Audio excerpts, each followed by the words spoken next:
शेतकऱ्यांनो लक्ष द्या. महा-डी-बी-टी आणि ॲग्रिस्टॅग बद्दल सरकारने घेतला मोठा निर्णय. पण 90% शेतकऱ्यांना अजूनही माहितीच नाही की याचा तुमच्या अर्जावर काय परिणाम होणार आहे. मित्रांनो नमस्कार, स्वागत आहे तुमचे पवन ॲग्रोटेक यूट्यूब चॅनलवर. आज आपण एक खूप महत्त्वाचा जी-आर समजून घेणार आहोत, जो थेट तुमच्या महा-डी-बी-टी आणि ॲग्रिस्टॅगशी संबंधित आहे.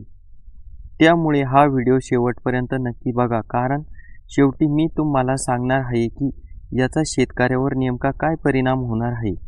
जर मित्रांनो महाराष्ट्र शासनाने सन 2025-26 साठी राज्य ई-गव्हर्नन्स कार्यक्रमाला सुधारित प्रशासकीय मान्यता दिली आहे.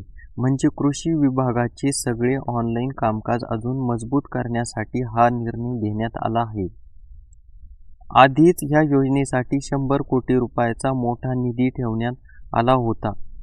पण काम करताना काही अतिरिक्त खर्च समोर आले, जसे की महा-डी-बी-टी पोर्टल व्यवस्थित चालण्यासाठी तांत्रिक मनुष्यबळ, ॲग्रिस्टॅग प्रोजेक्टसाठी क्लाउड सेवा, डेटा सिक्युरिटी, SSL सर्टिफिकेट आणि IT सिस्टीम मेंटेनन्स यासाठी खर्च वाढला.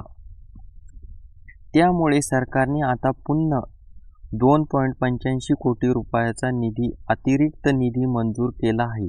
यामध्ये विशेष म्हणजे महा-डी-बी-टी साठी 2 नवीन बिझनेस अनालिस्ट नेमले जाणार आहेत. तसेच IT सल्लागार आणि तांत्रिक स्टाफ याची सेवा घेण्यात येणार आहे. आणि ॲग्रिस्टॅगसाठी ESDS कंपनीमार्फत क्लाउड सेवा वापरण्यात येणार आहे. आता तुम्हाला प्रश्न पडेल की याचा शेतकऱ्यांना फायदा काय होणार.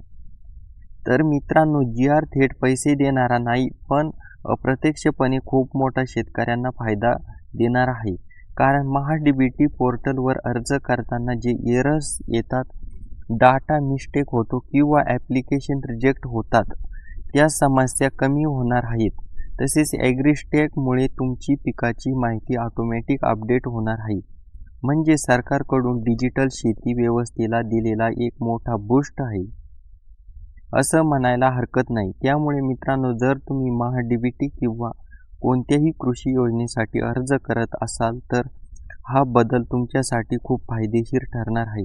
जर तुम्हाला या जी-आर बद्दल अजून सविस्तर माहिती हवी असेल किंवा महा-डी-बी-टी अर्ज कसा करायचा यावर सविस्तर व्हिडिओ पाहायचा असेल, तर कमेंटमध्ये नक्की लिहा.